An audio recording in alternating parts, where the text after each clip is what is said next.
And then need to mute.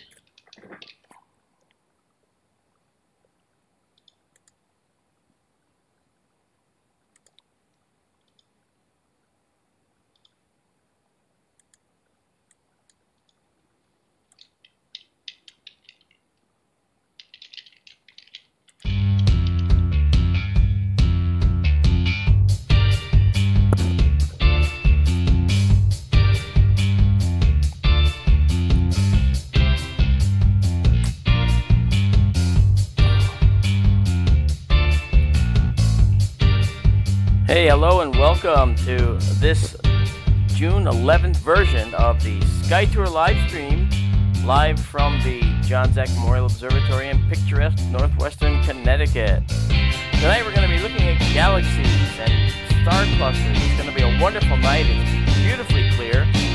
And I'm here with Amanda Curran, who's sitting in the background waiting to jump in and contribute tons to our talk tonight. So bring all your interesting questions to the chat. I'll be happy to answer them when I can and where I can. And we'll even go to places you'd like to see. The hamsters are spinning the wheel now, and the telescope will be up and running in just a short few moments. Be right back to you.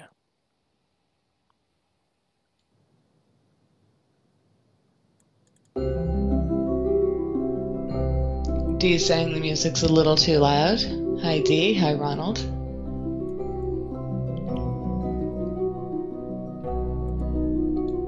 There we go. Okay.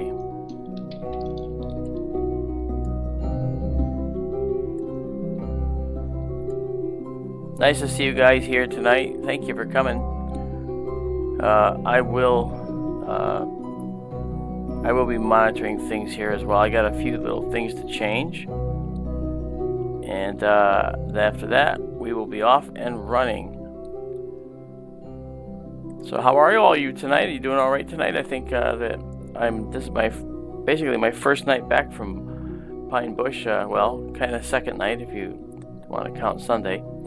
Pine Bush was the UFO festival that I attended and took part in, and it was really quite fun because I got to do this really cool exoplanets and alien life talk that I developed. And while doing it, I was able to create a really neat way to show the history of the Earth.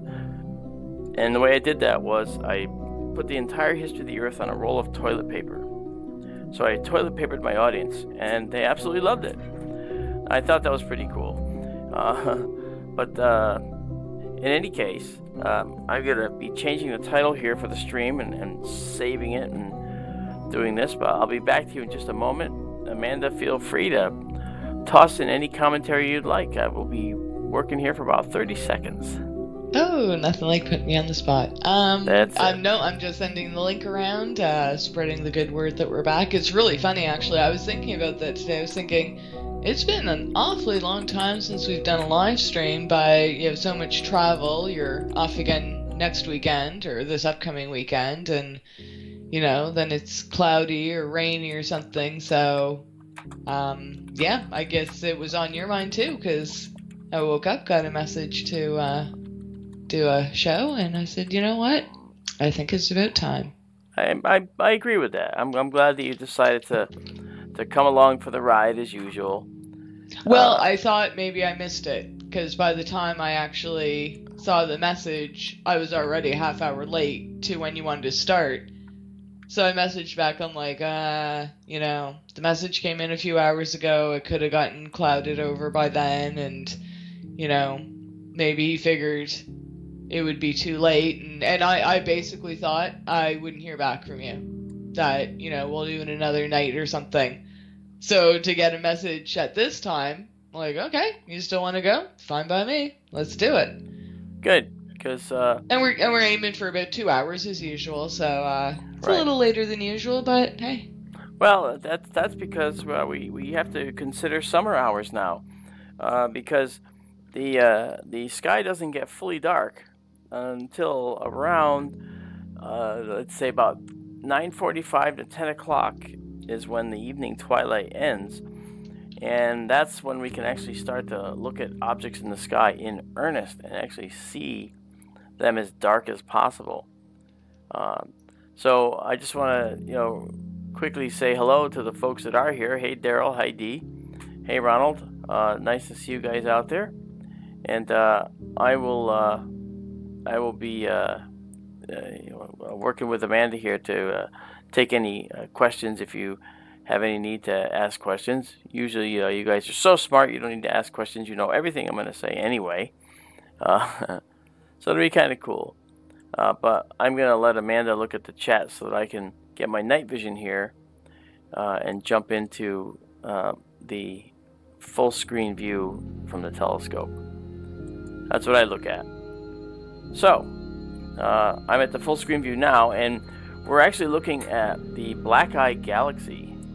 And the Black Eye Galaxy is really interesting because it has this really neat dark lane that you see in it. The Black Eye Galaxy is in a constellation called Coma Berenices, which is Coma is hair, Berenices hair. And this galaxy is basically 14 million light years away. So it's not really nearby, is it? But it's actually close enough that we can actually see this dark dust lane that is now on the side facing us. Now, in this view, if you were to stand on your head, that's showing you what the galaxy really would look like, because the telescope has reversed and flipped the image. But we're looking at this dark lane in the galaxy that's on the Earth side, the side that's facing us. So it's not on the far side. We're seeing this from the near side. Okay. Now, the really thing, this is actually also known as Messier 64. It's also known as NGC 4826. Is it known as Bernice's hair? Yes, that's right. That's what I said. Yep. Absolutely right. So, and it's... I didn't hear you say that, sorry. No, that's fine. I'm glad you said it. Because it's Bernice's hair. And that's a very cool little galaxy. It's an easy target in a regular, or regular to mid-sized telescope. So it's something you can actually see. But when you look at it in a mid-sized telescope, it doesn't look quite, or a small to mid-sized telescope, it doesn't look quite like this. It actually is a little bit dimmer to your eye in such a telescope. So, but we can show it this way because we have some pretty kick-ass technology here. So we're actually able to show it quite well. And the sky now is fully dark. We have lost all the evening twilight, so now we have a beautiful evening out here now. I'm just looking up now and I'm saying, wow, we have Vega coming up high. We're going to be able to actually see some of the summertime objects. And we are going to stick to the 2 hours because our streams are going to be more bite-sized now, because that gives us time to go back into the observatory here after the stream's over and do some research on my own. I want to do some more research stuff to get other things ready for you and show you stuff. So I'm going to just take us from the Black Eye Galaxy. I'm going to take us down now to another object that I'm not even sure how it's going to show up, but I'm going to try and find it here anyway, because it's really small, but I want to see it. I don't know if it's going to work. The telescope's been behaving very well and finding everything I've wanted to find. It doesn't give me any trouble, so I'm actually pushing my luck a lot with it actually lately. So, just so you know, the Black Eye Galaxy that we were just seeing there a moment ago, and I'll just bring it back on the screen so you can see it instead of seeing blank. Okay, there it is. That Black Eye Galaxy is just a few degrees in the sky away from probably 50 other galaxies that are all clustered together. And they're all very, very dim galaxies. Alright, and they're in the Coma Berenices region. So it's really amazing that we have so many galaxies here. But what I'm going to do is I'm going to just take us right to the center of some of these galaxies in this region and try and see if we can find them. Okay, so you can see the telescope didn't move much. You heard that little movement. It wasn't very much. And we're looking right up in the middle of Coma Berenices, and let's take a look. The telescope just beeps saying it's ready. So let's do an exposure. We're going to do a 25-second exposure at the sensitivity setting of ISO 12,800. Now, why that? Well, because tonight's settings are going to be for galaxies, and this is going to be that setting that will help us see them best. So here we go. It's going to start off at 25 seconds at 12,800 sensitivity. And we're actually looking in the middle of the Coma Berenices section, and we should be picking up many faint galaxies. Now, some of them might be elliptical galaxies, so they might look like fuzzy stars, but there might be some spiral galaxies in here.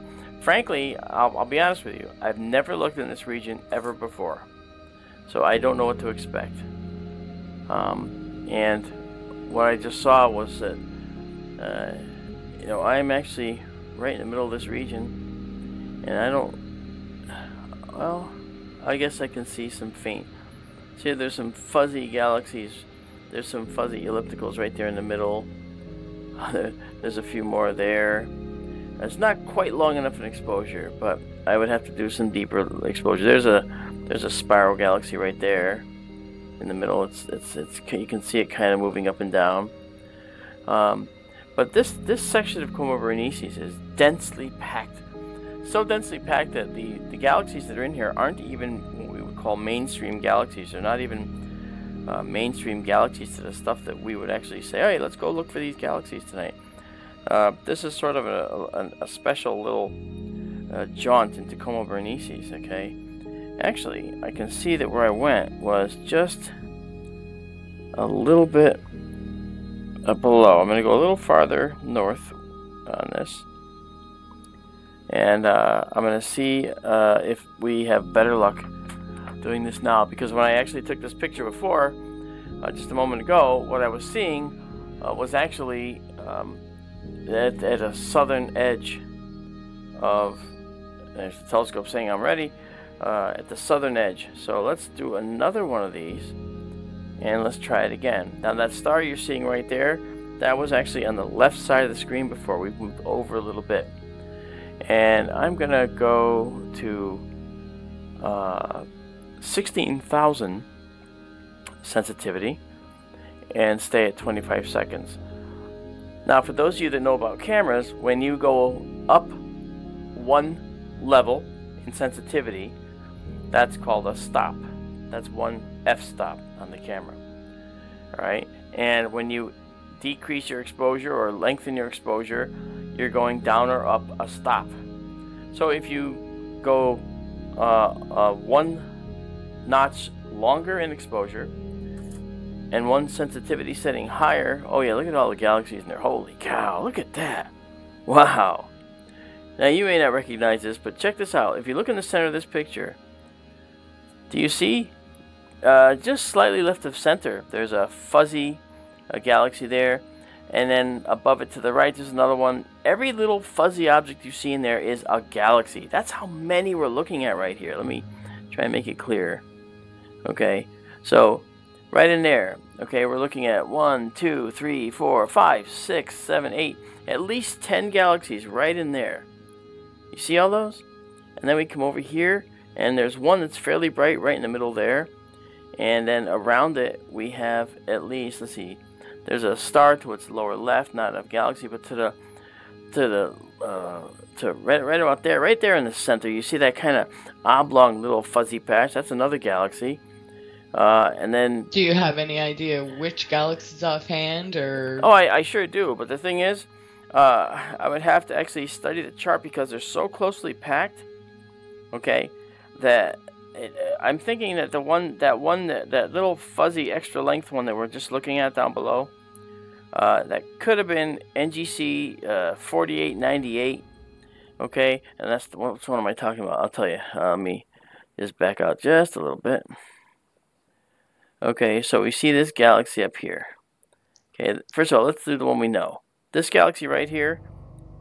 Okay, this is NGC 4889. Okay, and then right to its lower left, okay, is another galaxy it's actually NGC 4898. Okay, and that's this little one right, well, kind of right in the middle there. See, it's right in the middle. It's sort of like that. You see it? I see it. Yeah. So that's we're looking at galaxies all throughout here, and incidentally, just to get an idea how far these are, there many of these are all pretty much the same distance, but we're talking about now like 340 million light years away. Okay, for this cluster of galaxies, 340 million light years away. I was gonna ask that. Yeah, if we had huge. any idea what they were, and if we could even guess at the distance, can we guess at the shape? Like, would it be another spiral like ours? Would it be? Well, better telescopes like the Hubble can see these better. Okay, but you see this one here. There's this fuzzy one there in the middle. That one's called an elliptical galaxy. Okay, they generally look round, and the elliptical galaxies are massive, and we've talked about this before in SkyTour LiveStream. It might be a case where these elliptical galaxies are the end state, the final state of collisions between two spiral galaxies. And we saw in this image, we saw over here, right there, we see a spiral galaxy kind of in the center there. All right, and we move a little to the right and come down from that spiral galaxy a little bit, and there's that elliptical, and to its right, yet another elliptical. And there's a lot of these galaxies, especially in these clusters, tend to be elliptical galaxies, which implies, and these are older clusters, so this implies that we've been seeing a lot of evolution that may have been going on before we actually discovered these clusters of galaxies. And this evolution may very well have been from this very thing of collisions between galaxies. I have never seen the Coma Berenices cluster before, believe it or not, of galaxies. Never. This is the first time, and I'm seeing it with you, and I'm just astonished. There's so many galaxies. It's endless. And I haven't even done the highest sensitivity or the I'm just going to come out here to just check my settings. I haven't done the highest sensitivity or anything. I'll try a 25,600 for 30 seconds. All right, so that's going to be pretty much the max, and we'll see what we get for that. Now, what did I just do? I basically went up 3 stops. All right, I went from 12,800, or no, sorry, I went from 16,000 past 20,000 to 25,600 sensitivity, ISO sensitivity. And then I went from 25 seconds to 30 seconds. So I lengthened the exposure by 1 notch, and that is a stop. And then I took the ISO sensitivity and went up 2 stops. So I've increased my exposure time by 3 full stops. So we'll see it's a little brighter, and it is. And you can actually see it looks a little fuzzier too, because higher sensitivity also brings with it noise. Now I can get rid of the noise digitally later, and I do. But I just wanted to see what else we could see if we could just peer further into this darkness. And look at that. Every fuzzy object you're looking at is another galaxy, another island universe with potentially, between 100 billion and 400 billion to even 1 trillion stars apiece. Each of those little fuzzy spots. The Andromeda Galaxy, which is 2 million light years from us, is an extremely close neighbor compared to the 341 million light year distance of this galactic cluster. I mean, that's probably a busy place in the universe. If there's an intelligent species out there and they're extragalactic, moving between galaxies, they got a lot of choices. They have an awful lot of choices. We're kind of in a location where we have what's called a local group of galaxies, but it's nothing like this. this is one of the largest, if not the largest, galactic cluster out there. It's something we might even call a supercluster. These galaxies are all aware of each other in terms of gravitational boundaries. Most of them actually are. Some of these galaxies are a little farther away than others, but for the most part, most of these galaxies are all between 340 to 370 million light years away, and it's just crazy. So we have all kinds of galaxies: spiral galaxies, elliptical galaxies. There's another kind of galaxy too that I want to introduce you to, which you probably not heard about, or some of you have, and that's called a barred spiral. B-A-R-R-E-D. A barred spiral, which we can't see here. They're so far away that the structure eludes this observatory telescope. But a barred spiral is one where instead of just straight spiral arms, coming out of the nucleus of the galaxy and spinning around, it looks like a horizontal bar, and then off that horizontal bar are arms that come off. And so a barred spiral is something that's born in a wacky way, because a barred spiral happens because of the nature of the movement of matter through that area of space, and the way that the galaxy formed in that area of space. And within the galaxy, there were some dynamical movements and patterns, I should say, of motion that were set up, kind of like a resonance. But the bottom line is that we have spiral galaxies, we have elliptical galaxies, we have dwarf galaxies, and we have barred spiral galaxies. We actually, just at that moment, had a question coming in for Ronald, and it's a good one. Do these galaxies in the clusters have gravitational effects on each other? Yes, exactly. Because obviously I was thinking, in this one shot, we weren't even looking for it, and we found 3 galaxies.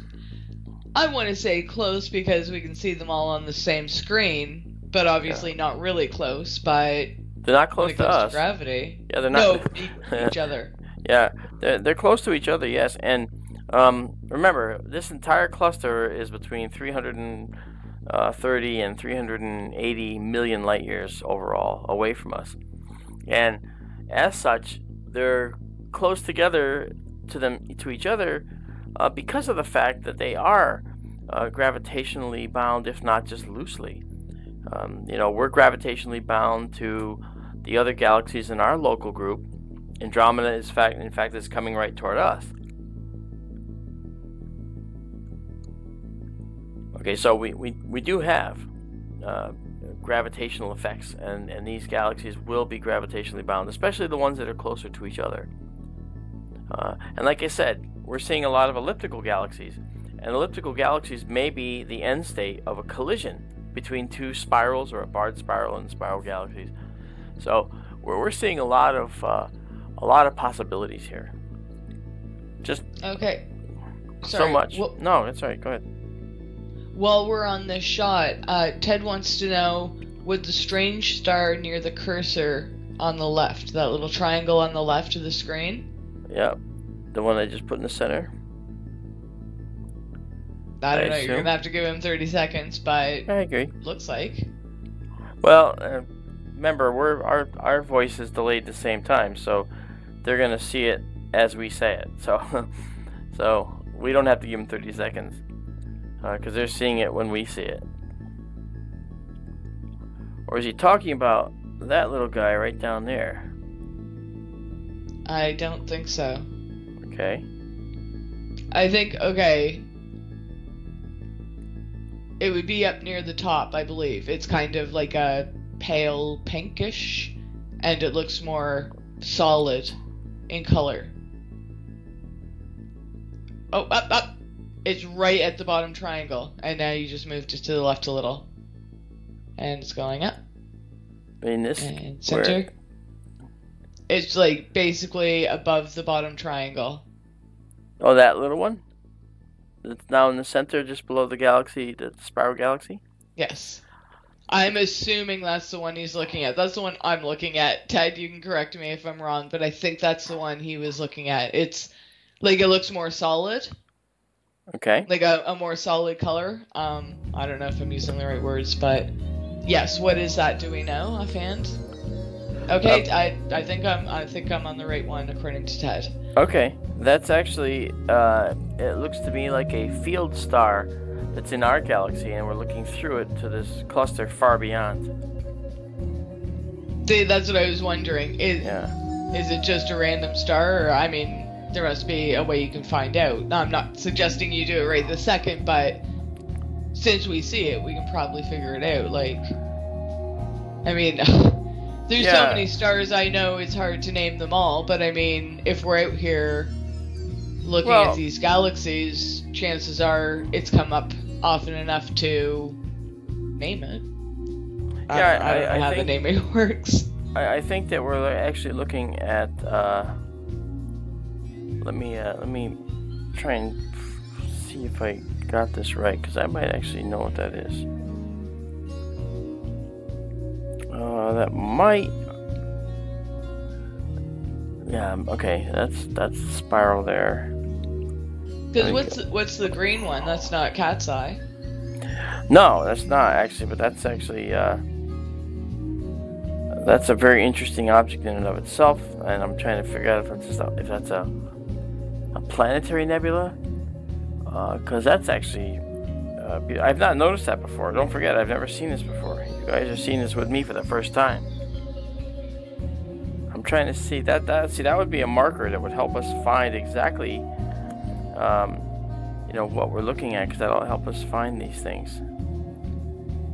Because there are no green stars, so we would actually be able to see what that is. I think that's got to be a planetary nebula. But don't forget. I am using this particular filter to help enhance the galaxy, so that looks more green and bluish than it really is. It could just be a field star that's blue, and it's being enhanced more because of this filter. Because I don't see. In fact, it looks like the star from a Tycho catalog, 1995-1988-1. It looks like that star. From a Tycho catalog. I mean, I have all these extra catalogs installed on the control system here, so I can actually see where we're looking. And that might be Tycho, not the blue one, but the red one. That is it Ted that was talking about it? Ted was asking about the kind of pale pinky one at the top. Oh, okay, all right. And I figured the green one is why we came here in the first place. Yeah, that's what I thought. When you were saying that, I thought that he was talking about the green one. No. But he was not. I would have said green because it's the only green on the screen, and it would be a lot easier to track than. Oh, wait. Oh, move. Oh, wait. So. What? Oh. Okay, gotcha. Nothing. Sorry. It's alright. Stay with me now. Cool. Well, yeah, I like I said, when it comes to this you're seeing this the first time with me, so I've never seen this area before. Ooh. So I'm exploring it at the same time, and boy, let me tell you, it's really got some very, very neat objects in here. But these are saying maybe I've discovered something, but I'm sure these areas have been. But see, here's the thing. How can you know about 3 galaxies and not notice a big green object? Well, that's the thing, okay? The galaxies that we're seeing are, totally expected to be there. There's no doubt about it. Okay, but we're also trying to find out whether there's anything new. And many times when we look for supernovae, exploding stars, we take pictures of galaxies and look for new stars in them. Now, why would we expect them there? Well, because that's where stars are, right? But in some big galaxies, especially those that are face on to us, where we see the spiral arms from above, and like looking down on this spiral whirlpool or something. When we look at that, we're looking at things that are actually, as a whole, we're seeing billions of stars in one shot. And so it's easier to catch things that way. It's easier to see things that way. That actually is precisely the reason that we sent tests up the transiting the transiting exoplanet survey satellite. The transiting exoplanet survey satellite. Tests went up there with wide-angle cameras. And why? Because these wide-angle cameras were being used to survey a large swath of sky. Many stars in one shot. Now Kepler is like a thin pencil beam, okay, and Tycho, the test satellite, is like this massive, wide swath object. It's doing that because it's looking for more data in one shot, and it's going to look for these minima, these changes in the brightness of a star, and if it can find those, and it will, then it's going to pass them off to the James Webb telescope, and the James Webb's then going to go up and more specifically look at these. So I think that's going to be neat, don't you? Stuff's getting pushed back. What do you mean? Oh my gosh, I blanked it on the name of it. The Webb? The Webb, yeah. Yeah, I know. That's true. Because it is exciting. Like, the more I get to know about different things, like, I don't know. Like, they're all terms that I've heard, but when I start hearing about what they're actually doing and what we're actually looking for and the results they're producing and stuff, then you start getting excited, and then you're like, oh, I can't wait until this one gets sent up there, and then it's like, yeah, we've been waiting a few years. It might be another year or two. Haha, we're not sending it now. Oh, come on. Yeah, but I appreciate it, because, I mean, you only get one shot. And that's right. Didn't you say last night on SkyTour Radio that one of the Mars rovers crashed because of a coding error? Oh, yes. Could you imagine being that guy? Like, I know. You don't. So I appreciate it. Take your time, but I'm getting excited too. So what people that have been planning since the beginning of hearing about this, they must be pulling their hair out, but I'm excited too. Me too. I'm taking a 25-second exposure at sensitivity of 20,000 of another galaxy that's up in the constellation of Canis Venatici, which is right near Ursa Major, and it's called the Sunflower Galaxy. And we're going to take a look at it now. Here it is. As we zoom in, you can see some nice structure in here. Look at those spiral arms. You can see it's a tightly wound spiral galaxy. Do you see that, guys? You can see that thing's wrapping right around. This galaxy, you can see dark lanes in this galaxy, and that bright nucleus. Just beautiful. And then, of course, right at the end of the Sunflower Galaxy, you also have what we call a field star. That's a star that's in our galaxy, not in the Sunflower Galaxy. And that star is actually HD 15270. 115270. That's the designation. It's one of the Henry Draper catalog stars, and it's that particular star is not very, that stars are only as far as distance, it's only 3,300 light years away. Okay, but as far as the galaxy of the Sunflower Galaxy, okay, the Sunflower Galaxy's distance from us is actually 29 million light years away. So we're looking at two different things. One's a 3,000 light year star just to the right of the galaxy, and then the galaxy is almost 30 million light years. So think about that. I mean, it's just crazy, the distances. It's so much farther away. Absolutely incredible. Okay, but this is the Sunflower Galaxy. So, and this is up in Canis Venatici. Now, not too far from this is another famous galaxy that I think we have all seen before, but we'll go to it again. And it's going to be just a quick jaunt. We don't see the telescope isn't moving much tonight, okay, because we actually have it going from one place to another, like a little hop. Alright, and so we will be seeing this galaxy now soon, and I will be doing a 25-second exposure again at 20,000 ISO sensitivity, and it's off and running. And then you will recognize this galaxy. In fact, Amanda, you'll probably know what it is. Waiting. You will. I see a black screen. Yeah, I know. The pressure's on. The pressure's on. As soon as it comes on, you're going to have to say it immediately. Oh my god. It's actually a galaxy that's, and it's a galaxy. See, this should narrow it down for me. Yeah, there you go. Oh, I'll get it wrong. No, but look at it. Isn't it beautiful? I remember seeing it before, because I remember thinking it kind of looks almost like a music note. Yes, you did. We said that. You said that.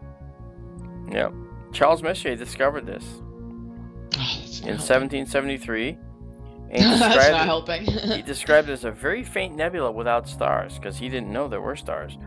But McCain, M-E-C-H-A-I-N, Pierre McCain, discovered the companion galaxy to it that you see. We have a companion galaxy to ours. We have several, actually. We have the large and small Magellanic Clouds. So that galaxy up there, that smaller one, the companion to it, is actually connected to it. Connected to that outer spiral arm that swings around from at the very bottom, comes all the way around and connects to it.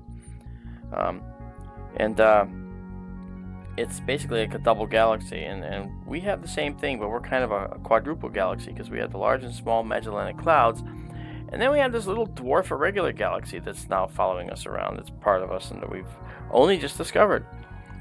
This galaxy is... Tell me more about that. I will. Hear more about that after this. Okay. This galaxy is 28 million light years away, and it's in the constellation of Ursa Major. No, wait. Is that Ursa Major? No, Canis Venatici. I'm sorry.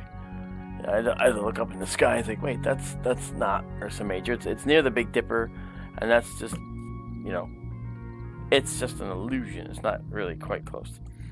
Yeah, and this is actually... should I tell you? Well, I mean, I could take some random guesses. Take one guess and make it the right one. Whirlpool. You got it. Really? Yeah. Really? Yes, it's the Whirlpool Galaxy. That's awesome. That's its I'm so happy. Favorite name, yeah. You could have called it... I wouldn't know the M number. I like the Messier words. 51. This is M51. Yeah. I wouldn't have got that. It's also I can't believe I got Whirlpool. Wow. Yeah, it's also known as Lord Ross's Nebula. It's also known as the Question Mark Galaxy. It's also known as NGC 47404, NGC 8493, NGC 5194. A lot of names. It's also ARP, ARP 85. And so, obviously, it's a very popular object. There's about 7 to 10 different names or so for this. Very neat. Very, very cool. All right. Now, not far from this, okay? Not far from this. Let's take us there. I'm having a lot of fun. This is good stuff. Okay. I'm looking. I got another place for us to go. That's what I'm doing here. Okay, this one's a little fainter, but we're gonna go there anyway. And the telescope's again not gonna move very much, because we actually have everything in this one region.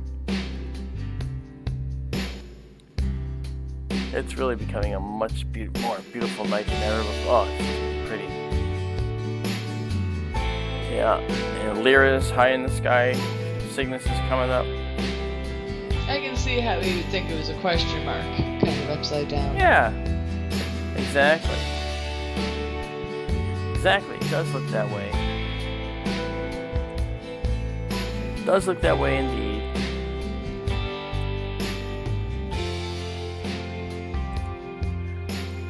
Alright, so let's see here.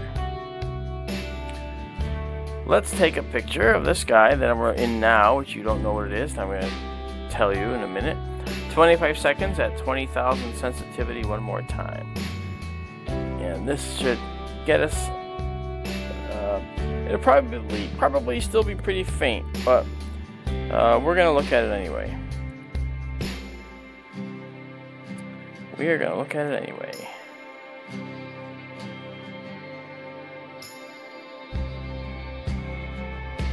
So, moments from now, we shall see it. There it is. And you'll notice something else about it. Oops, sorry, that's the whirlpool. Okay, if you look at this guy, you'll notice that it's also a spiral galaxy. Do you see that? Okay, you can actually see the spiral arms. And it's a lot bigger than the whirlpool, isn't it? It looks much bigger than the whirlpool. I mean, it looks quite faded. I'm not seeing it as clearly as I saw the other one. I know, and I mentioned it's going to be faint. Well, yeah, but if I was just looking, I would say, I don't know. I wouldn't. Why are you saying look how much bigger it is? Oh, because you can actually see that it goes from the top to the bottom of the screen, and it covers 3/4 of the horizontal screen, and it has spiral arms that are very faint, and they kind of look like light blue in this because of the filter. But yeah, it's these are definitely some of these galaxies are pretty faint overall. You know what I mean?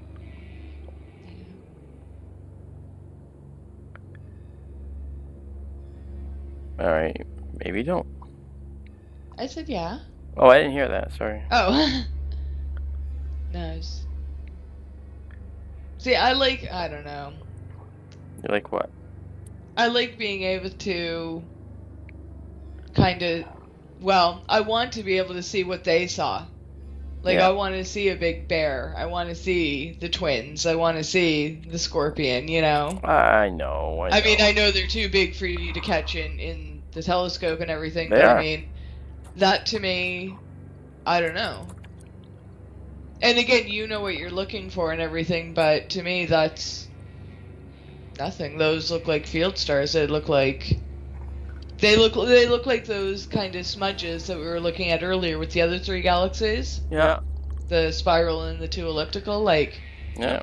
It just looks like just gray kind of noise from so far away.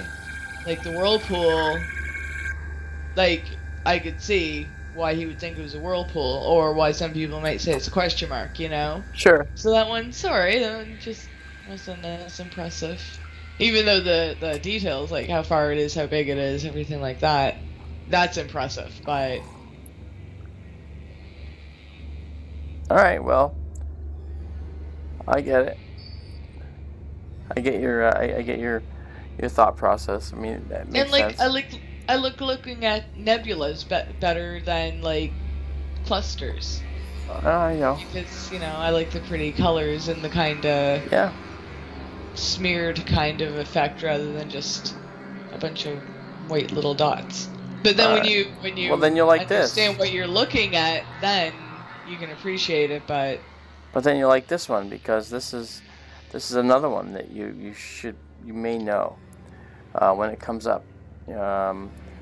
This one's one that we've seen before. That's beautiful. Yeah, see, and this one has colors that you're very familiar with in the grand scheme of things because we've talked about these kinds of colors.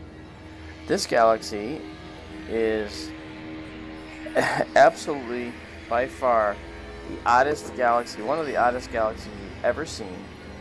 As astronomers, as human beings, okay, this galaxy is known as the Cigar Galaxy. It's also been called Bode's Nebula, but we know it better as Messier 82, or what used to be called the Exploding Galaxy, but it's actually now more carefully stated to be the Starburst Galaxy.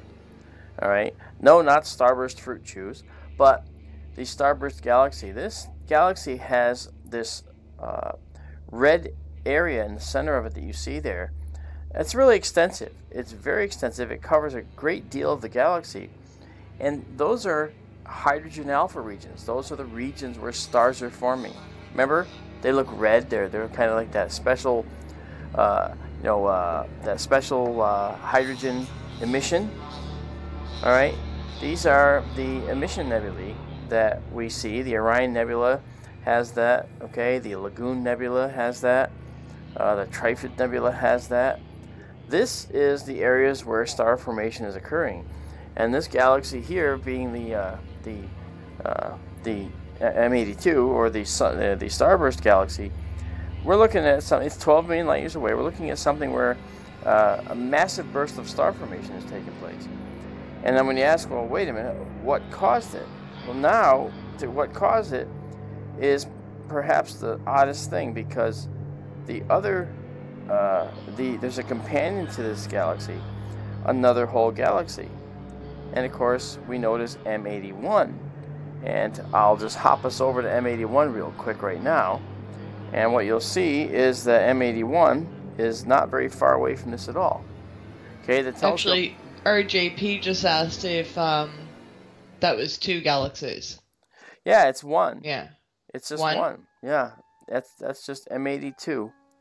And now, let's take a picture to show M81.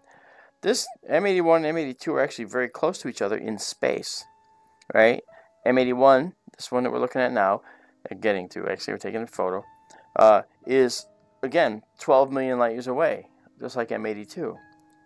And they're not far from each other in space, and they think, researchers think that maybe M82's brilliant red hydrogen alpha coloring is coming from the fact that M81 actually interacted with it in some way. Well, here's M81, and it's a spiral galaxy, and again, you can see a hint of the spiral structure there, and M82 is really not far away. If I had a slightly wider field view here, we would actually see both galaxies in the same view. So it's actually quite close. They're quite close to each other. So they're really just amazing galaxies. So that said, I wanted to show you these as well. This is, again, it's a night of galaxies. We're having an intergalactic night tonight. Yay! Yeah. We do have some questions. They're not sure. specifically related to galaxies, but just in That's general. Okay. It's okay. Well, that's what we're here for, right? Right. Ted wants to know, how long does a supernova or a nova explosion go on for? Oh, very good. Because that's a good question. That's a very interesting question. Yeah, because the study of supernovae is something that has been, a very hot topic, no pun intended. But the fact is, a supernova explosion, when a supernova explodes, the star, of course, is hugely brightened as it's undergoing this transformational explosion, this cataclysmic, pop of its basically outer envelope and balloon, so to speak. And when it does this, that bright light, that explosion that we see in a galaxy can last for a few weeks, and then it tapers down, and then it's gone forever. And what we see behind is either a neutron star or a black hole. And the neutron star is for certain stars that are of enough size that they are, but not big enough to make a black hole, then they will actually, leave behind this hyper compressed matter, and it's called a neutron degeneracy, where the surface of this neutron star, hard as a billiard ball, right, is highly radioactive, highly radiative in the ultraviolet, very, very high energy, and this will persist for millions of years, and you'll see the remnants of it, because you'll actually be able to detect gamma rays or other radiation coming from the supernova remnant, that leftover remnant, and you might also get something else happening. And if you have a supernova, sometimes the explosion isn't perfectly even, and it causes the core of the star, the remaining core, to speed up drastically. And it's not unheard of to have a stellar core, a stellar core the size of Manhattan Island, by the way, a neutron star, that's spinning, say, several times per second. The record spinner right now is one that's going about 715 revolutions per second. All right, just imagine something the size of Manhattan Island spinning around, in full 3D volume, 715 times per second. But that's how fast. That's how fast they do. Okay, I'm gonna ask a really crazy question, and don't leave, because John wants to know on the screen at about 3 o'clock. I'm guessing he's looking at the star underneath the right arrow. Okay. He wants to know what that is. That is one it just star? Another field star, or is it something? Yeah, no, it's a field star, actually, and that field star, I can tell you what that star is, actually. I know what he's talking about. Okay, now I see where we are. Alright, so there, and that field star he's talking about over there is this one. Okay, I actually have the star. I know what it is. But I'm not... Yeah, how about that? This particular star is called ES Ursa Majoris. It actually has a name. And it's actually faint, so I'm interesting about this. It actually has a name because it's a variable star. It's an 11th magnitude variable star, and it appears in the constellation Ursa Major, as I told you. And it appears yellowish white in color. Now, it's an eclipsing binary star, right, which means that it has another star around it that circles it very closely. And as it circles it, when that eclipsing binary passes in front of it, the brightness actually drops a little, because the main star is brighter than the eclipsing star. Okay, and so when the other eclipsing star passes in front of the star's overall brightness drops a little bit. Okay, because it's a less bright star passing in front of a brighter star. And it goes from magnitude 11 to 11.4, so it's not a big deal. But it's irregular and has a period of variability that's very odd. Okay, so maybe there's some other things going on with the chemistry in the atmosphere of the star that's making it so that the star is having this irregular brightening at times. But see, each and every little star out there has its own story. Isn't that incredible? It is. Unfortunately, I picked the wrong star. Why? I mean, it's incredible that you were able to pull out all that information on that one, but no, apparently I was looking at the wrong one. Oh, well, okay. That's no big deal. But hey, I'll hear another story about another star. Well, I don't have all the information about all of them, unfortunately. I only have what I have. Okay, well, actually, like in the galaxy at 3 o'clock on that, and I see what he means. There's a tiny, tiny little. I don't know. I kind of. It looks like a little star. I want to say it might have a hue of red in it. I doubt it. I think it's because the galaxy beside it is so bright. I see what he's looking at, but that's actually another field star. That is a star that's in our galaxy. In our galaxy, it looks like it's part of that somehow. I know. You just gotta think of it as a veil of stars between us and the farther galaxies. Oh, I know. It's just... but how do you know? By just looking? Or do you just know that galaxy well enough that there's no star there and that it's a field star by looking? Like, I don't understand how you just know at a glance. Because that star would otherwise have to be probably the most massive star in the entire universe of universes.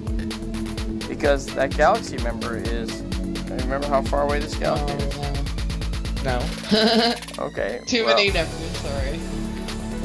Alright. Well, when we look at this when we look at this galaxy, right, M81, we're actually seeing a galaxy, as I told you, that's 12 million light years away. So, you can't see the singular stars in that galaxy from here. Not without using the Hubble Space Telescope, for instance. You got to get above the atmosphere to see that. And we can't. So therefore, any star you see could be one of two things. It could be a supernova in that in that galaxy, because that's what you'd see here. You would see that. It would look like this. So if there was a supernova in M81 right now, it would look like that. You would see it like that. That's how you'd see it. And we'd be like, wow, we discovered something. But that's not what's happening here. That's a well-known star that's actually in the field. And it's just superimposed over the galaxy. You know? And I can't get the name of that star because, unfortunately, the galaxy image covers it, and in the catalog, it doesn't differentiate. That's okay. That's okay. Yeah, but hey, you know, still learn. For some of them we know. For some of them we do know. You know. Now let's see. Well, that other one off to the right. Yeah. I can't believe how much information you pulled. Yeah, I know. Hey, what's that? Oh, well, let me tell you. It's the Ursa Majoris is a variable star. Yeah, very cool. Now, okay. You're gonna move somewhere? I am. I'm gonna take us to one other place. Let's see here.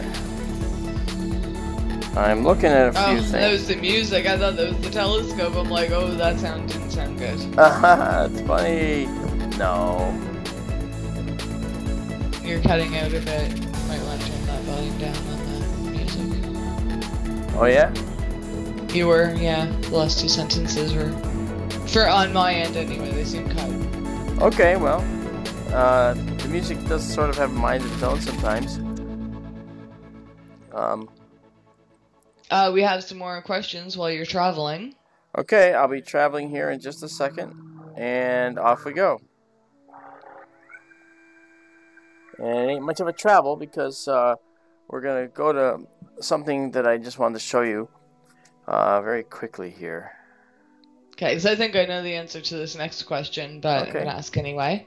Please do. Maddie wants to know if you have a solar telescope that you can do a solar stream with. I do. I don't think... Do you? I do. Oh, it shows that I know. Very little. I do. I have a telescope that can see the prominences and the detail on the surface of the sun. And I even 3D printed a mount for it and did have it on this telescope. The only problem is that it's not actually stable enough for me to trust it. But it is a really nice telescope, and we will actually do stuff with it, I promise. Cool. I will. Okay, look for that then. Yeah.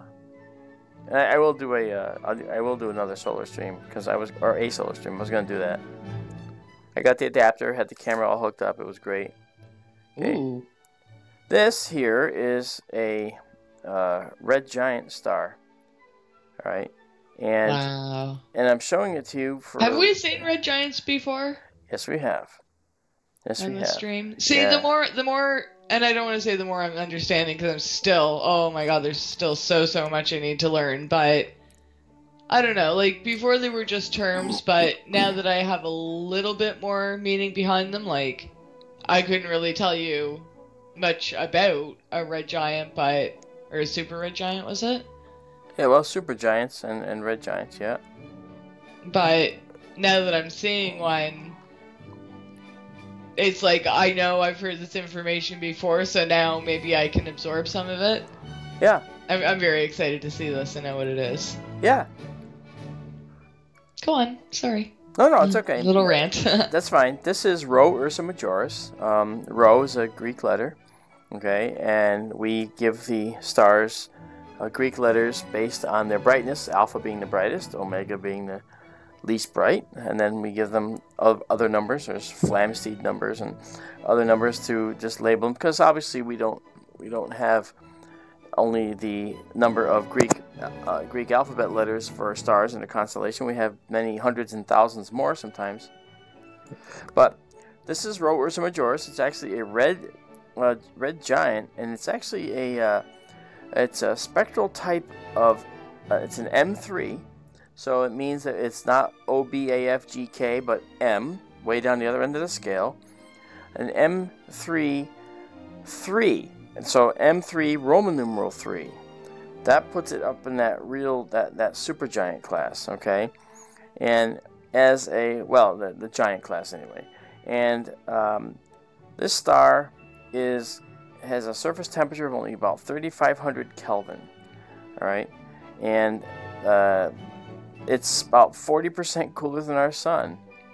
Yet it has a luminosity or intrinsic brightness that is 533 times that of our sun, and it's actually 63 times the sun's diameter. 63 times. So it's a big star, and it's for a star that's 315 actually light years away. That's not a bad brightness for the star to have. It's got the designation of Rho, so alpha, beta, gamma, delta, epsilon, zeta, eta, theta, iota, kappa, lambda. It's Rho. Oh, don't stop there. No, don't stop there. Finish the alphabet. Okay. Alpha, beta, gamma, delta, epsilon, zeta, eta, theta, iota, kappa, lambda, mu, nu, xi, rho, omicron, pi, rho, upsilon. Upsilon, chi, psi, chi, Z, psi, omega, and I got a couple of them messed up in there, I think, but that's when you're in astronomy, you got to know the Greek alphabet, and it's automatic. I wish I knew the Greek alphabet. Oh, it takes 5 minutes to learn it. It took me more than that, but that's okay. Yeah, you're probably right. You don't need. You don't need to know it, but not the proper order. You don't need to know it. I do need to know it. I don't know. It's just one of those. It might come up in Jeopardy one day. It's a category I could take over if I knew them all. That's right. Greek letters of note. Alex, I'll take alpha for 500, please. Well, I think most people, whether they realize it or not, know the alpha and the omega, the beginning and the end. That's right. And isn't I want to say pilot speak, but isn't it what is the military talk like? Instead of saying A, you say alpha, and B is beta, no, D is delta. No, B is bravo. Bravo. Oh, don't worry. It's just the way these guys talk. It's actually it's still a nomenclature. Comes up. It's still used. It's obviously good for something. It's a nomenclature that's used to make it pretty clear what's going on. Yeah. Yeah. Well, phonetic. Thank you. The phonetic alphabet. Yep. No, that's not what I'm thinking. No? Anyway, I don't think so. Okay. Isn't phonetic when you spell something how you think it sounds? Yes. Yeah. So that's not what I'm looking for. No? Okay. I hope you guys are enjoying the Blue Danube Waltz, by the way, playing in the background. That's actually a song that is sanctioned and available on YouTube. You can play it without penalty. Unlike Bill New York Skywatcher, who got penalized, unfortunately, for having copyright music that he was playing his drums to. And man alive, they nailed him, and they had to go back years to do it. Yeah, so please check out Skywatcher Gaming. Exactly so. That's the new channel he's gonna be. It was specifically for when he was playing video games. That didn't last very long. I'm not sure why. But yeah, it's good thing he has backup. Also subscribe to KGRA DB because a lot of the conferences he's gonna be trying to attend more. He had Linda Moulton Howe. Well, that was on her channel, but did a whole bunch of interviews at Pine Bush that he's cut, and some other shows from KGRA are streamed over there and archived down there. So good channel. Yep. Now we just saw this red supergiant here, this red giant. And now we're gonna go if we can. I'm gonna try and see if we can get to this other one. Maddie wants to know if you play video games. I do. Nerd. Yeah, afraid I do. All right. I'm actually about 6 years older than no. I forget. I think I'm about 5 years older than Link from Hyrule, from the Legend of Zelda games. Oh wow. Yeah. I'm a few years older than the character, so that's what I grew up with. Cool. Yeah. And one day I want to play Five Nights at Freddy's, so if you want to subscribe to Danny Fan 1. That'll be interesting. I want to see you play Five Nights at Freddy's. Oh, come on. Serious? Yeah. How could I possibly play Five Nights at Freddy's? Well, maybe I could play Five Nights at Freddy's. OBS. Use display capture window. Yeah, no, I know how to do it. I'm just kind of being, a little crazy. That could be your most watched video ever. I would love to see you getting scared by a teddy bear. Oh, nonsense. A teddy bear is soft and cuddly. That's not scary. Okay, animatronic. It's the sound. It's not actually that they're jumping out at me, because I know they're going to jump out at me. Yeah. It's a high-pitched squeal blowing your eardrums out. Okay, hang on. Let the song finish. Boom. There it is. Okay, let me continue now. Sorry. I am actually now. We saw this one red supergiant of type M, and now I've gone to another star, and you can see it there in the center, and it's also red. If you'll notice, if I could ever bring it up for you. Okay, you see that little star in the middle there? It's also red. Okay. It's hard to miss. Oh, and I see a little blue one underneath. Yeah, well, you see that red one, right? I do. Okay. Well, this red star is also a star like the other one. It looks like it's an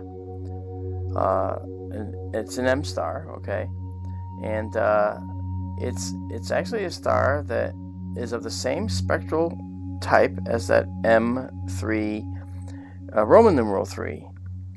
But this little guy is actually a very cool 3,170 Kelvin red dwarf. So it's an M-type star also, but it's a dwarf. It's fusing hydrogen to helium in its core. It's a very little percolator. It's a little percolator. It'll live for trillions of years. It's also the star that moves the fastest through the sky. You can actually see this thing move against those other stars you see in just over a few months. It's called Barnard's. It's Barnard's star, and it's only about, I think it was 6 light years away.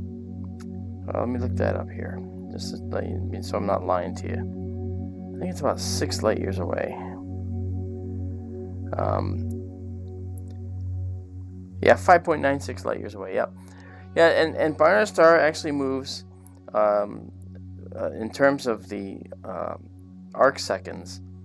I believe that it moves like 10. I think it's 10 arc seconds a year, and you can easily see that. and I'd have to look up to get that for you. That movement's called proper motion. But Barnard star is the one that it's another M star. It's extremely tiny. Okay, whereas Rho in the other one, Rho Ursa Majoris that we just looked at, was bright. This one is so dim you need a telescope to see it. Yet it's closer to us than the other one by far. The other one was 300 light years plus away, 315. This one is only 5.96 light years away, same spectral type, but because it's not a giant, it doesn't have that intrinsic brightness. So we don't see it in the same way that we see the other one. So being an M star, in fact, there's no M stars like this, no M dwarfs out there that burn hydrogen into helium that you can see with your eye. Not one. They're all too dim because they are all so small. And that's pretty cool. Really cool. And then while I was talking here, I did look up the distance, and it's 10 point. I was right. It was 10, not 10, but 10.4 arc seconds per year that you see it moving in the sky. That's a lot. If you take pictures of Barnard star over 3 years, you're going to get this little trail of red stars in the sky, and that's fantastic. It's just wonderful. That's crazy. Yeah. In fact, about this brightness, what's the 10 arc seconds is about the width of that star's image. Okay, so if we look at it, say next year, okay, say we look at this next year, then we're going to see the star will have moved about its width toward, which way is it going to go? Either toward the top of the screen or the bottom. I have to figure this out. But it's just a crazy, wild movement. And that's because it's near us and moving very fast through the galaxy as it orbits the galaxy. Very large proper motion. So, pretty cool. So that's two M stars you saw. One's 315 light years away, and is a giant, and this one's a little tiny percolator very close to us, and it's much, much dimmer. You can't even see it. So I'm showing you the contrast between the two. So go ahead. Okay, and just so I don't get things confused. Okay, the last one was a super red giant? It was a giant. It was a red giant. Yeah, it was an M numeral 3, Roman numeral 3. So it gets confusing when you say M33. People, what? M33? Isn't that a galaxy? No. No, okay, I know, but... Yeah. But, okay, just for the layman, would you say it's a red giant? The one we looked at before, yes. It was a red giant. This one here is a red dwarf. Is a red dwarf. Yes. Okay. And by the way, when we say dwarf in astronomy, when we talk about dwarfs in astronomy, we're talking specifically, we're talking about stars that are fusing hydrogen to helium in their cores. And it's not just hydrogen to helium. I mean, it's called the proton-proton chain, and basically two hydrogens slam together, and it makes what's called a deuterium isotope of hydrogen. So you get one neutron and one proton in the nucleus of the atom, and then another hydrogen comes into the fray, and the deuterium and the hydrogen crush together to form a helium 3. And then another helium 3 and a helium 3 collide and form this helium 4. And so you actually are going from hydrogen to helium 4. And what's the 4? It just means, it's the isotope number. So if helium has 2 protons normally in its base state, if you add another neutron to it, that is an isotope. If you add another neutron still, it's another isotope. So if you have 2 protons and 2 neutrons, that's a helium 4. 1, 2, 3, 4. 2 protons, 2 neutrons. Okay, helium 4. So that's how the isotope is labeled. Helium 3, 2 protons, 1 neutron. Okay, the hydrogen 2 is the deuterium. one proton, one neutron. Notice the 2 and the 2 objects in the nucleus, and the 4 and the helium nucleus and the 4 objects.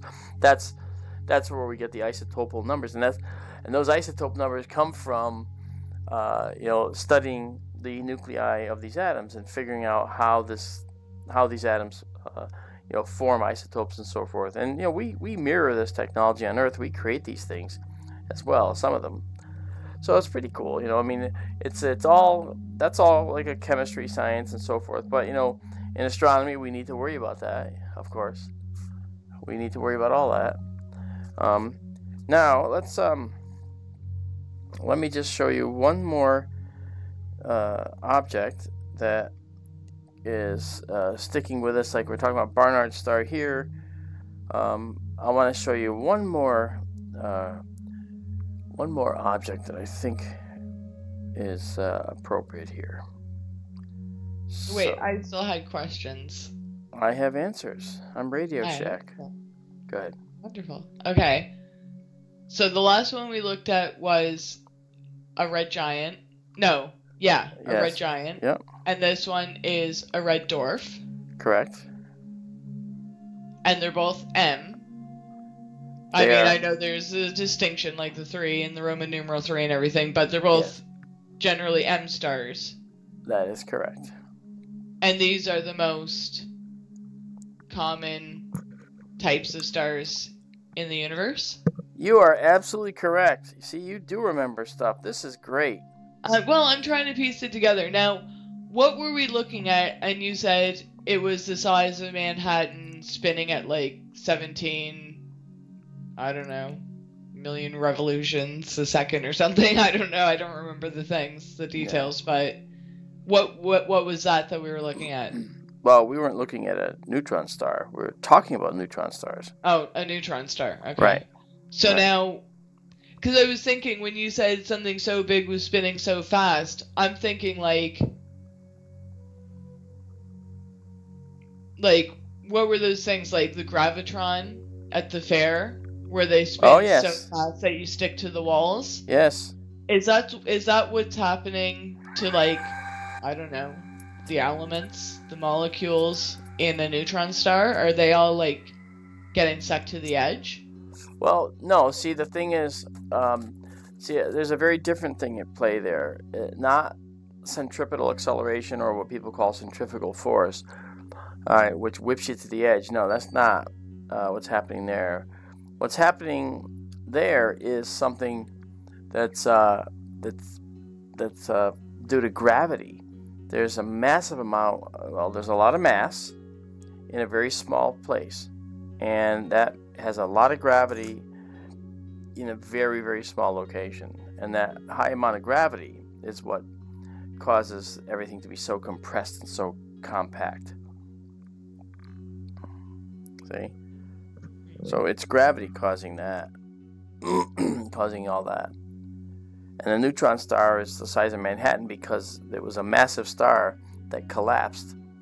And once the nuclear fires went out, no more radiative pressure pushing outward, it began to just collapse. And it collapsed further. And if it was any more massive, it might have gone down to a black hole. But if it wasn't massive enough to go to a black hole, it'd go to a neutron star. Now, we saw a giant, an orange-red giant. We saw a dwarf, okay? And then we see this. This is what you were looking for. This is a supergiant. This is a red supergiant. Again, it's another M-type star, all right? But it's a supergiant. And this is Antares the anti-Mars. The anti-Mars in Scorpius the Scorpion, okay? This is an M1.5, okay, Roman numeral 1A star, supergiant. This is a very, very, very big star. Is this... Where did you say it was? In Scorpius? It is. This is a summertime constellation. We're up late enough. This is why I started a little later, so we can get a preview of the summer to come. Is this in between the two claws of the scorpion that now make up Libra?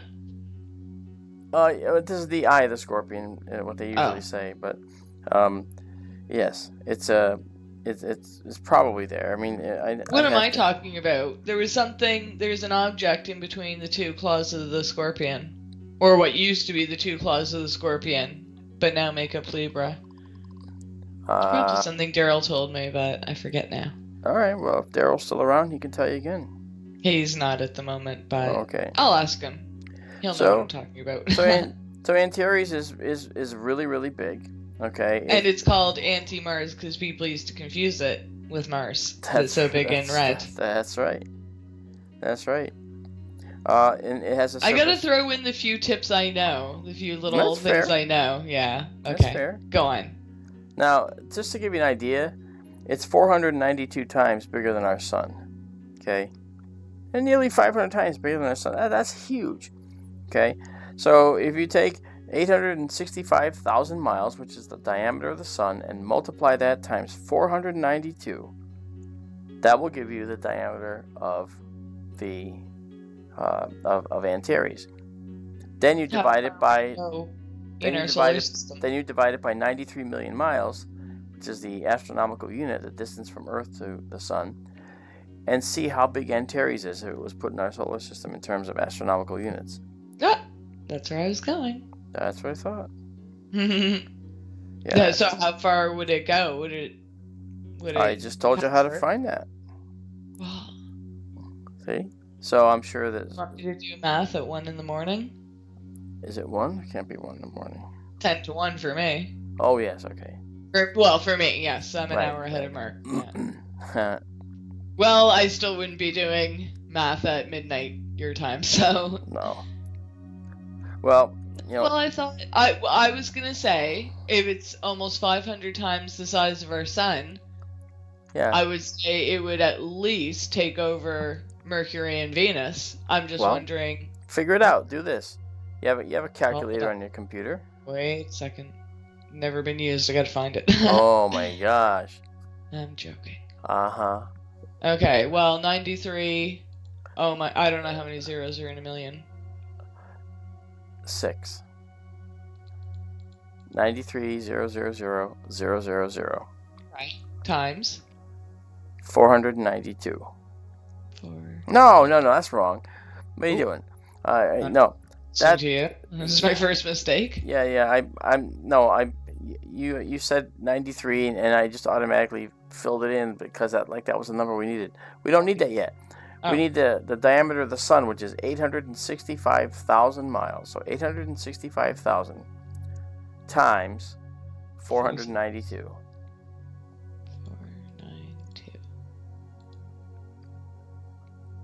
425,580,000. Okay. 425,580,000. Is that a number? No, I don't. Yeah. Why are you doing this to me? I'm not doing anything to you other than to show you. Now, take that number and divide it by 93, followed by 6 zeros. 93 million. Okay, 4.576129032258065. Okay. So what that's saying is the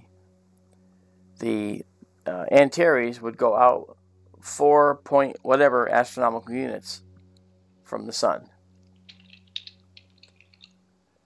Whatever that number was you calculated. And that means Earth at 1 astronomical unit would be well within the star. See? You figured it out. Well, I didn't because I don't know the distance from the sun to all the other planets. So even with this number, I still don't know how far that reaches. Well, it goes farther than us, isn't it? In chat that it might take up our whole entire solar system. No, that's not true. Okay. No. But that's a rumor. Nah, well, it would go out past Mars anyway, because Mars is... Oh, it's my guess. Yeah. Well, anyway, so now you see, okay, we're talking about the giant stars and the red giants. We talked about the red dwarfs. And so we kind of did a little tour of the 3 different kinds that we see out there. We saw the giants, okay, we saw the dwarfs in the M class, and now we see the supergiants in the M class. So that's pretty cool. And I just thought that was really a neat thing to check out right now. Oh yeah, it's in the murk. That won't look good. But I was gonna take us to Saturn, but it's still in the murk right now, so it won't look very good. I'm sorry. Can we see the real Mars? Oh yeah, Mars actually. Mars will be in opposition soon, won't it? Well, we're not gonna see it yet. I mean, it's not. It is gonna come up, but it's not up yet, as far as I can tell. Let me look for it. Let me just confirm that here. I just want to confirm so I don't look like a numbskull here.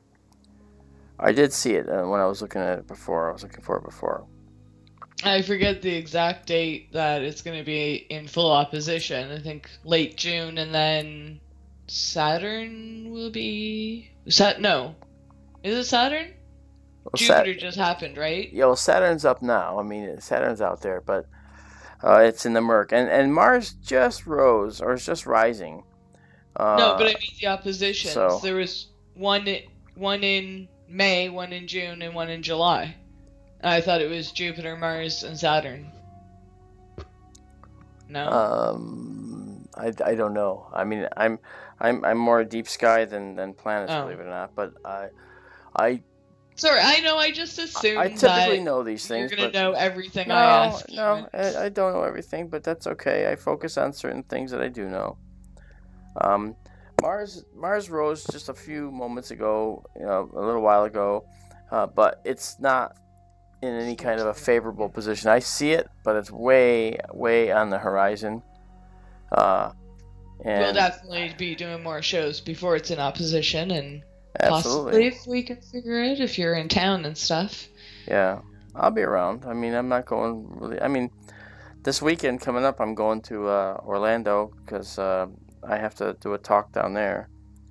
And it's going to be the same talk I did at Pine Bush, actually. They kind of wanted to see that, too, so it's going to be cool. Yeah, but definitely tune into SkyTour Radio this weekend. The lady that actually did our theme song, her and her husband will be our guests live on location. Mark will be staying there, and that's right. Our first official guests to the show. I mean, we've had like Bill and Keith when you were at Pine Bush, but that was almost more like a Pine Bush event. That's right. So, and they themselves have had a sighting, and that's kind of the sounds I heard were kind of the inspiration for what is now our theme song. They didn't write it for us to have it as a theme song. It was due to this sighting or encounter, or well, tune in and find out exactly what inspired the song. And I think it's going to be a really fun show. So it will, and I've already made sure they have everything that we need to communicate with them. And so we're going to have a good time. Yeah, I'm doing a Rebecca 20-second and Dan shot. Borneman. Yeah, the Rebecca and Dan Borneman. There's a 20-second shot at 12,800, our final object of the night. And it's a preview of the summer constellations to come.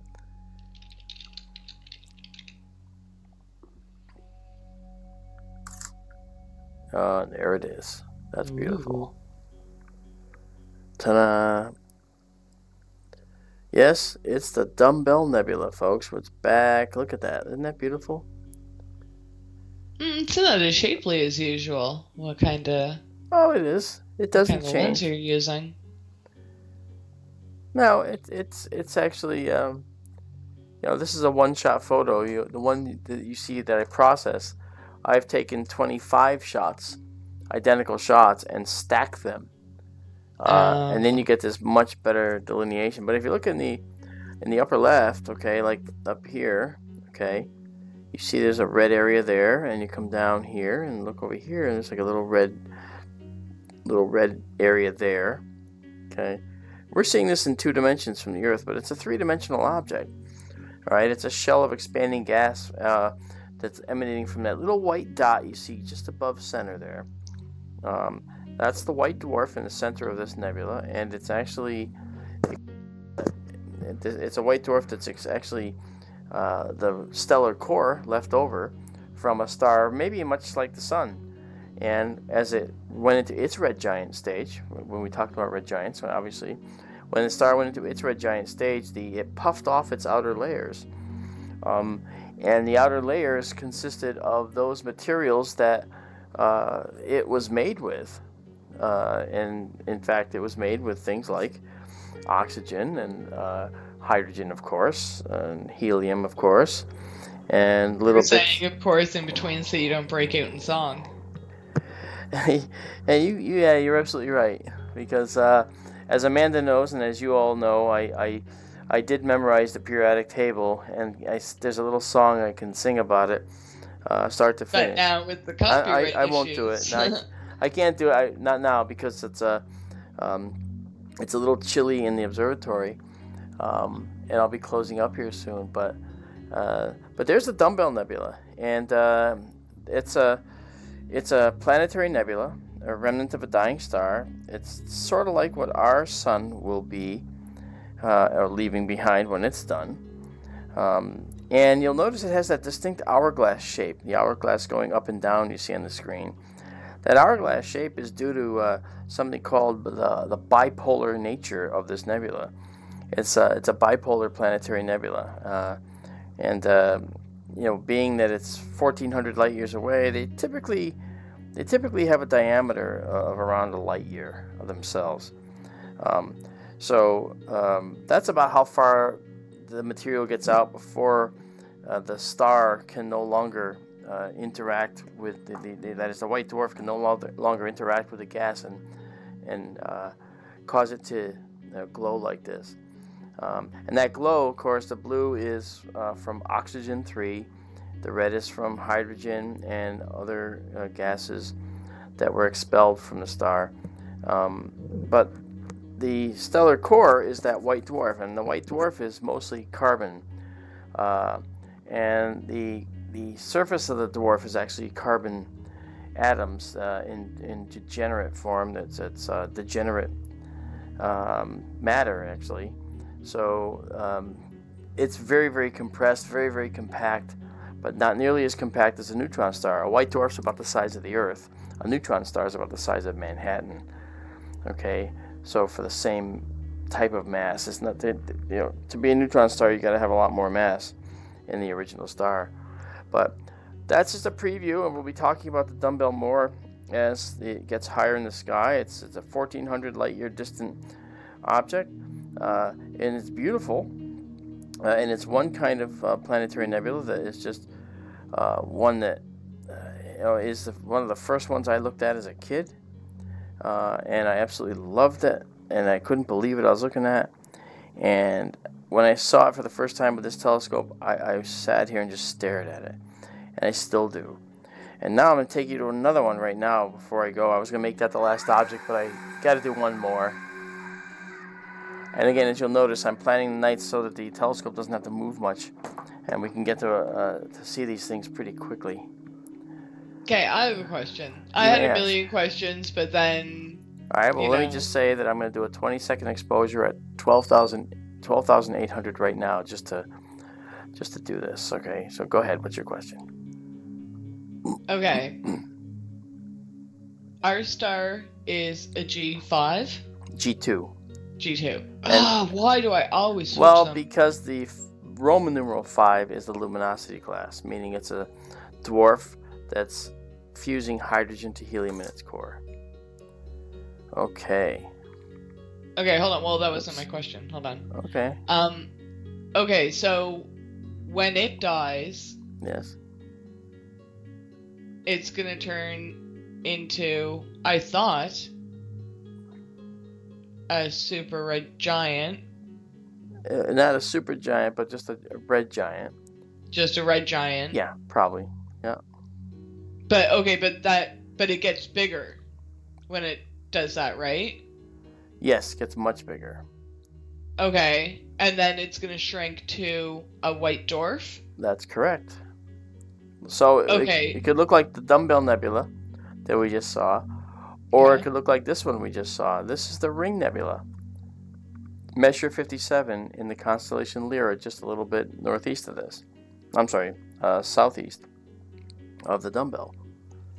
And this one, I'm going to do 13 seconds here. I did 13 seconds at 6400 sensitivity. I think that's going to be a little better to see details in this. So let me come over. That's a little better. Yeah, see, that's this is the part I'm not understanding. If a J star is bigger than an M star, but M stars can be red giants. Ah, yes. Yes. I see where you're going. Keep going.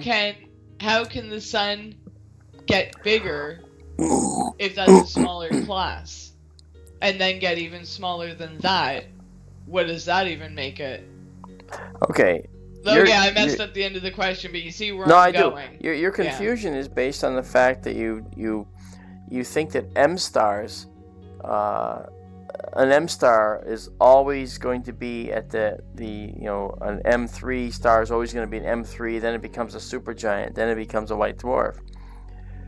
Actually, we categorize stars based on their snapshot of their evolution. All right. For instance, when you look at Antares, okay, and you see this red supergiant star, right? We classify it as an M-type star. But it might not always have been an M-type star. Maybe it was an A-type star. At some point in its past, it might have been an A-type star or an F, a massive F star. And then when it began to swell into this red giant, its temperature cooled off. Remember how we classify stars? The color and their temperature, right? And their brightness. So Antares, being at whatever, the distance it is, and being so bright, but yet having such low temperature, this makes Antares a star that is an M-class star. And class M star, and M 1.5, 1A, Roman numeral 1A supergiant. And that's something that, we're going to have to talk about stellar evolution a little more to understand that. Okay, but hold on, but focus on the sun, though. Okay. Okay, I understand that an M star is cooler than a G star. Yes. So when the sun dies, I can understand it going from G to M. Okay, good. But what I don't understand is I thought G stars were bigger than M stars. So how, when the sun dies, is it going to get bigger but go down the ranks? In the same way that others do. I mean, A stars can do the same thing. F and GKs do the same things. I mean, it's not a. I don't really see the confusion, but maybe I do. Okay, well, it's bigger, yes. Okay, I get. But it's gonna grow into it'll grow into a red giant. Okay, now as a red giant, it might end up being bigger than an M dwarf that becomes a red giant someday when it runs out of hydrogen. But how can an M anything be bigger than a G anything? Well, the way that can happen is if the star runs out of its primary fuel, right, the helium or the hydrogen. All right, when it runs out of that hydrogen, it's then gonna start to contract because it's running out of fuel. And as it runs out of fuel and contracts, it brings more hydrogen toward the center area where it's hot enough to make hydrogen into helium again, and it begins fusing again, but in a shell around the core. All right, and then that starts to expand into a red giant. That's sort of a common understanding. And then once it expands into a red giant, it sloughs off its outer layers, like here, the ring nebula that we see.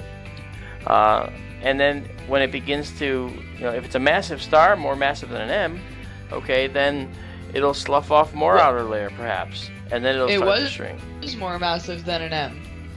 No, a G. I know. If it's I'm being general. If the star is more massive, it might slough off more material. All right, and then it'll go down to being a white dwarf. Because the thing is, not all white dwarfs are exactly the same diameter, okay, and not all neutron stars are the same diameter. They're close to each other, but it's a state, the end state of a star, and it's a very precisely metered location. You know, if a star, for instance, is bigger than 1.44 solar masses, when it collapses, then it could go to become a white or a black hole. All right, and if it's not more massive, not bigger, but massive, more massive than 1.44 solar masses, then its end state may very well just be a white dwarf or a neutron star. Now, I know that's really not meaning much to you at the moment, but just store that in a computer bank somewhere in your head, and we'll come back to it in the summertime. Okay. Yeah, because I think that those are good questions, but I don't want to just trip you up and give you, answers that are senseless.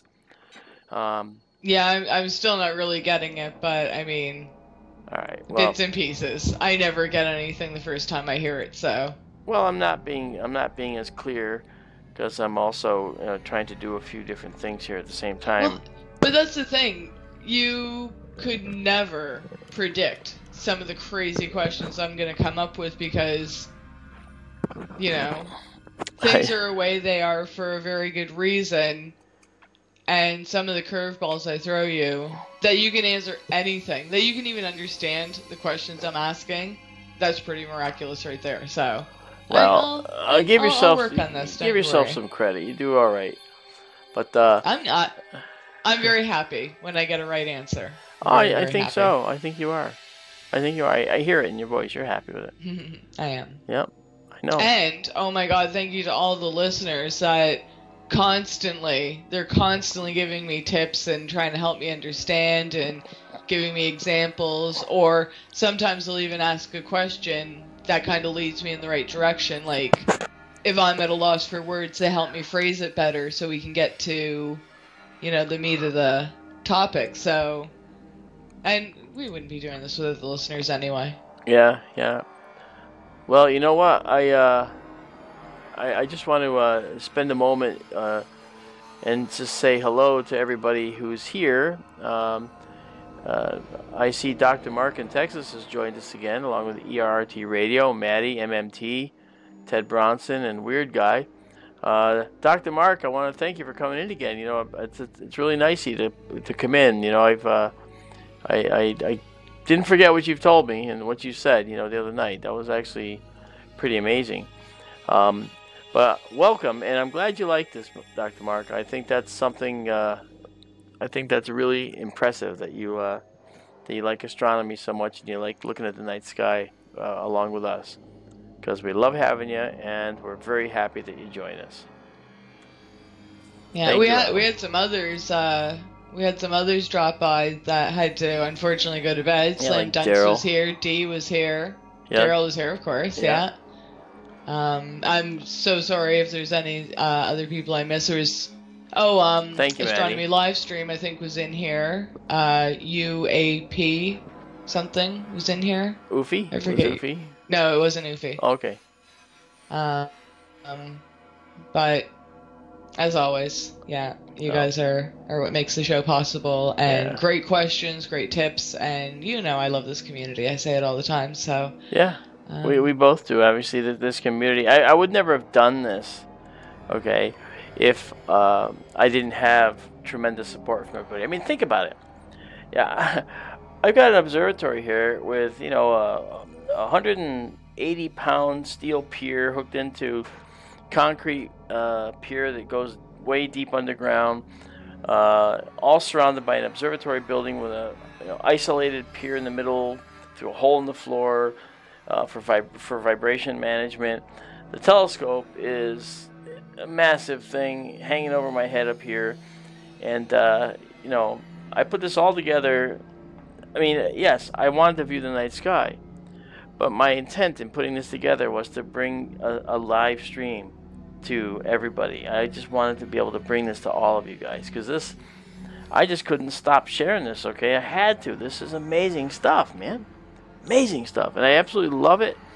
And, you know, if I didn't see the support for the astronomical streams out there on YouTube, by most of you, actually, I would never have done this. So I owe you guys a big thank you, and you know, that's really important. So I want to thank you guys, and I'm glad you could join us. And I know that we'll be doing this again soon. So from Amanda and I want to thank you for joining us tonight on the SkyTour LiveStream for this June 12th now of 2018. And we will be back again on the very next clear night. Actually, there's no moon out, so we should be able to do more nebulae, and it might be a later start so we can get an early jump on the summer. So I hope you didn't mind it, and if you're interested, you know, check out our website at fxmodels.com. Go to the store on FX Models. You can pick up craters that we 3D print right here and finish down in an ultra phenomenal manner to make them look as real as possible. A lot of people have seen them, and they love them. And also, you can pick up our UFO models that we made, the History Maker series, the Rex Heflin UFO, the Belgian Triangle, and the S4 Area 51 UFO, the Lazar UFO. And I'll tell you, I'm going to see you guys again as soon as we have a next clear night. So again, as I say, from me and Amanda, thank you for joining us. And, you know, we're saying bye-bye and keep looking up.